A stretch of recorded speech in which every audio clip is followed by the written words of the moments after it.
每天呢都是重复同样的步骤，晚上睡觉的时候把行李从这2个包包当中拿出来，一人一个包，然后早上睡醒了过后呢，就把这个所有的行李又装回去。还好我们东西不多，就这么一人一个包。哇，大太阳！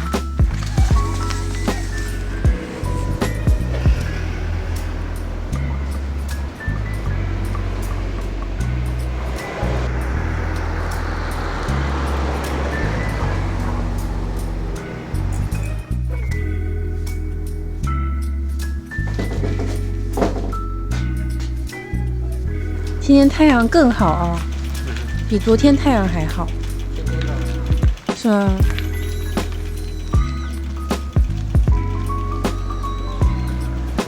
拜拜啦，拜拜。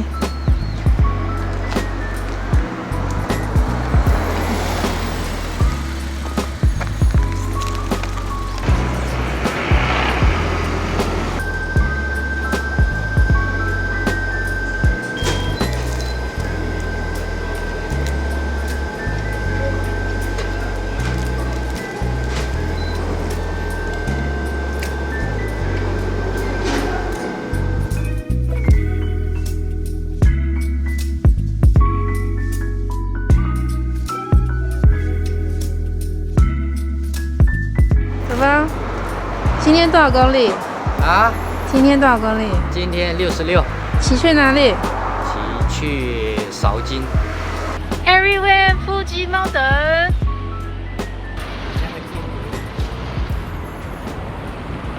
夫妻间谍。富士这个城市有好多大型的车，大型货车，所以我猜这边应该是有很多工厂跟一些运输公司之类的。因为呢，我们昨天下山的时候也碰到好多大型车，今天早上出发才10点多，就有好多大车在路上开了。昨天晚上我们住在富士市，富士市是在日本静冈县，离富士山超近，名字也是因为它而来的。这里有很多地方都可以看到富士山的美景，而且富士还是一个纸业和工业比较发达的小城市。从东京过来大概2个小时，交通很方便。如果你想要探索富士山周边，这里是一个不错的起点。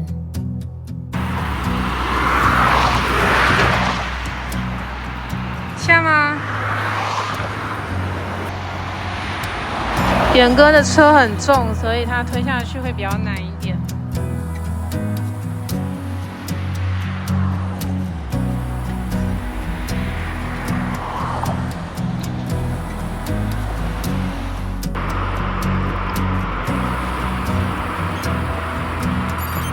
推下去的时候，背景还有光浮景，是吗？你看，走着走着走到了他们的居民区里面，在这里面呢找路非常困难，因为呢这里的路都很小条，所以呢你在地图上看，感觉每一条都差不多，所以很容易就迷路了。今天的骑行路线是从富士市到吉田町，全程65公里，沿着骏河湾骑行。虽然是沿海路线，但中间隔着东海道本线的铁轨，所以一路上并不是全程都能看到海景。不过在一些开阔的地方，还是能瞥见骏河湾的风景。骏河湾是本州岛南部的一片海域，海水清澈，天气好的时候，远处还能看到富士山。一路骑行时还能感受到海风吹过来，虽然隔着铁轨，但偶尔透过空隙看到大海的那种瞬间还是很惊喜。今天骑行65公里，这65公里的路程会经过一些小镇，沿途既能感受到沿海的气息，也能体验到静冈地区的小镇风情。我们路过一户人家，看到他们门口摆着一些篮子，里面有各种橘子，价格超便宜，每包大概200到300日元，看起来是他们自家种的。我们买了一包橘子，沿路找了一个地方坐下来休息。后来才发现，我们居然坐在东海道美术馆，真是意外的惊喜。这个美术馆还挺漂亮的，有一个现代的房屋，旁边还有一座稍微日式风格一点的屋子。我们就没有进去啦，就是坐在外面休息一下，但是呢，这里的风景真的让人感觉很安静。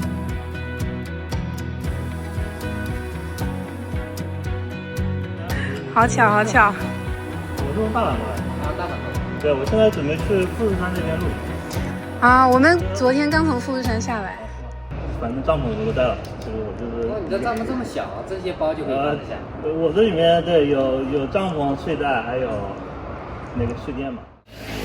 刚刚我们在路上碰到一个骑着泰的小布的一个人，然后呢，我们是面对面骑过，后面呢他就追上来跟我们聊天，他说在小红书上面看到我发的帖子，然后就好神奇啊，然后他是从中国来的，他在小红书上面看到我这2天发的这个从东京骑到大阪的这个帖子，然后他就说他有看到我们就聊了一会儿天，他是从大阪骑到东京，世界真的太小了，太巧了，太巧了，在这种陌生的国家可以碰到有人认识彼此，这个缘分也太奇妙了吧。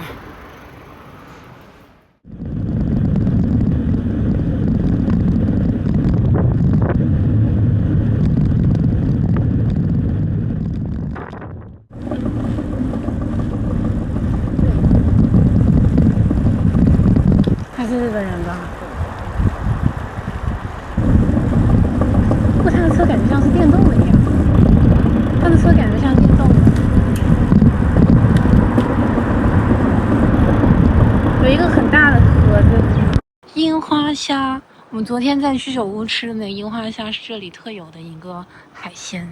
樱花虾可以生吃，可以炸着吃。我们到了油比站 ，UB Station。这条路呢，这边的民居都是感觉很古香古色的日式住宅，都是木头的，然后有一点年代感，所以穿梭在这种小路当中，还挺有不同的感觉。真的感觉好像融入到了以前的那个日本的年代。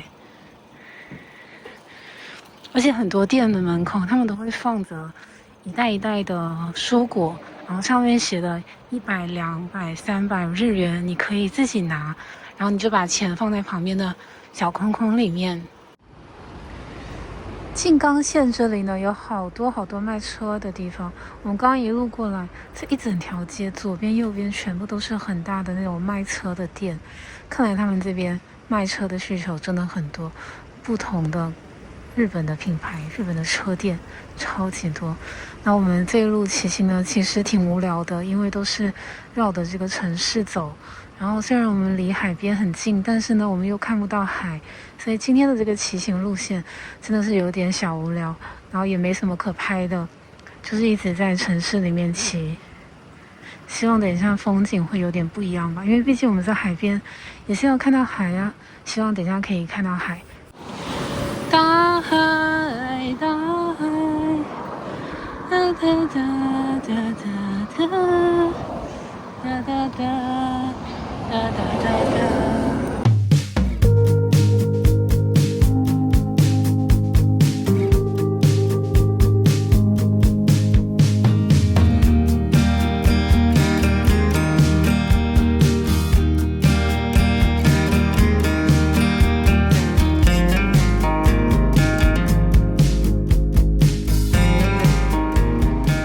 终于找到了一个吃午餐的地方了，丸龟制面，这个是在清水站旁边的一家面店。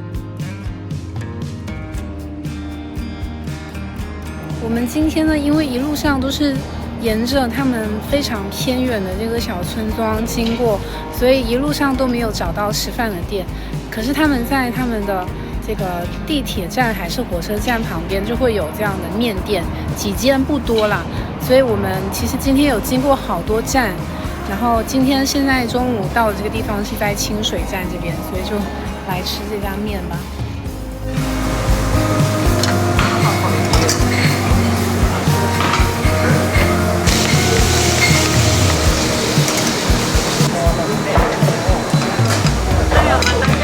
ありがとうございます。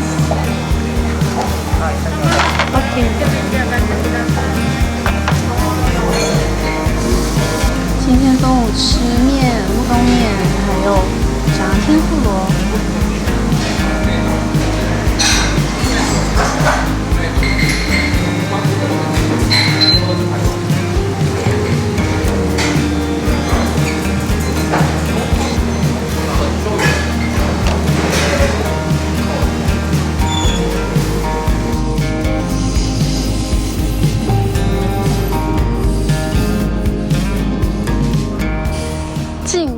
Station，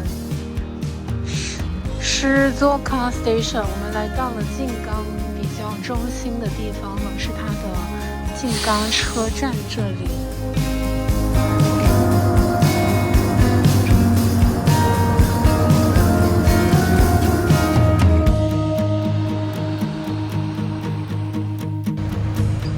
好吃吗？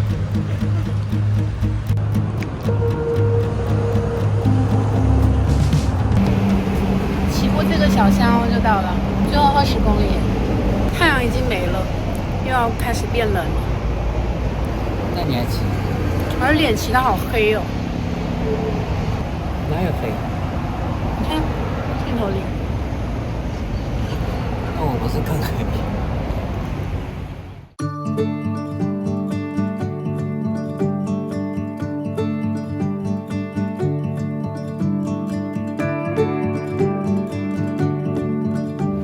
吃完就不想再动了，一旦休息就不想走。那我们最后面10多公里、20公里就马上一次性一口气赶到好了。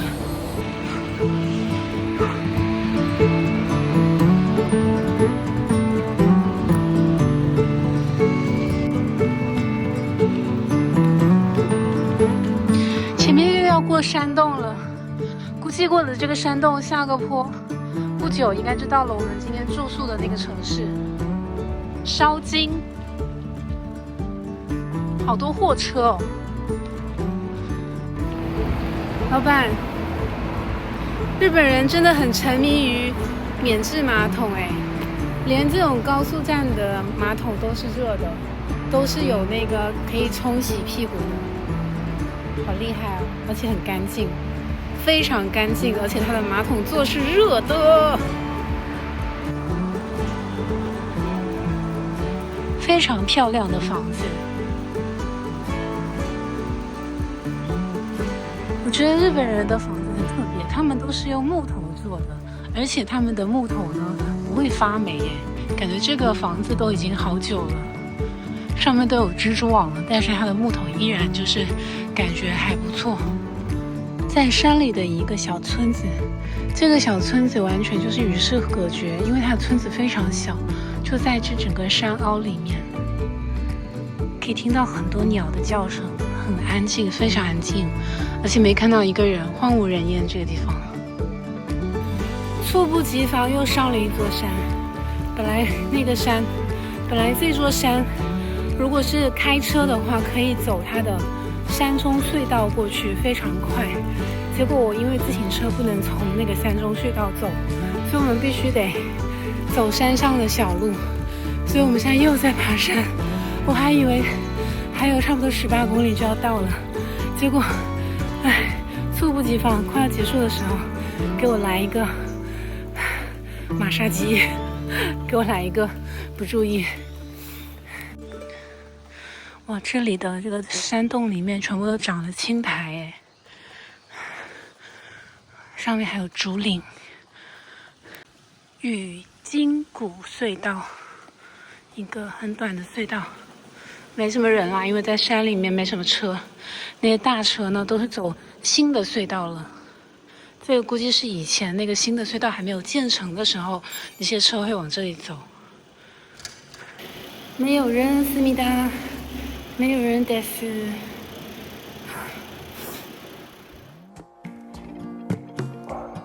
If only I could finish something, run straight through to the end, close the chapter dignified, damn girl you did it again. 哇，这个小路两边呢全部都是稻田，水稻田，绿油油的水稻田，非常的漂亮。虽然现在天黑看不出，但是呢整片绿油油的，看得好清新啊！每天都要骑到晚上天黑才能到。现在呢，其实才5点钟左右，那日本已经天快要黑下来了。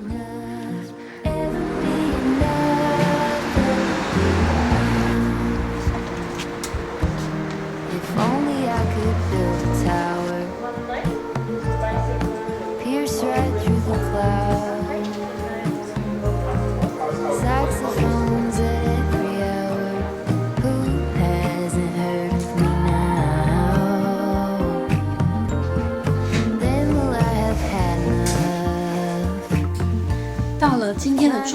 在烧金，是一个非常非常小的城市。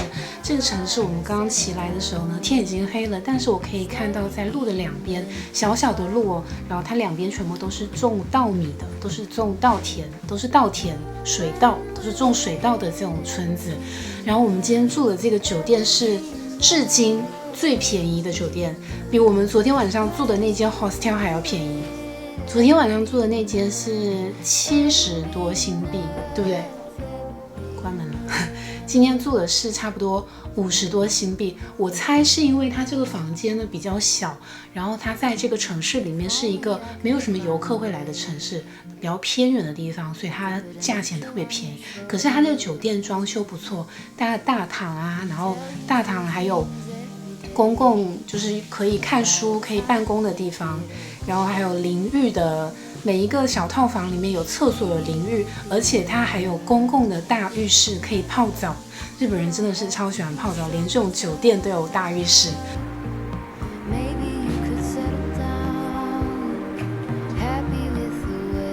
晚上来了一间在 Google Map 上面看到评分还不错的店，它是一个烧酒，它是一个居酒屋，然后它卖的那个酒还挺特别的。然后我们点了一些小菜。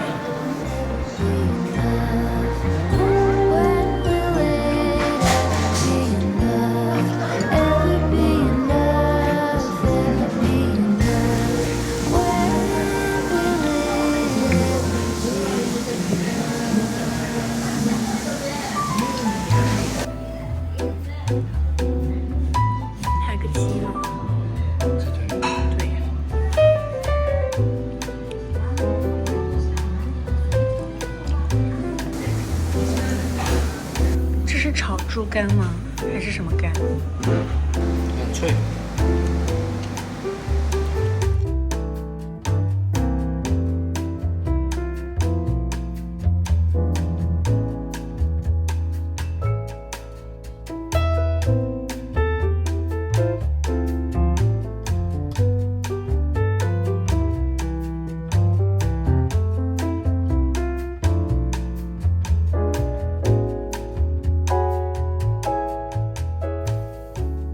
我是倪妮江，喜欢从生活中发现美的感动。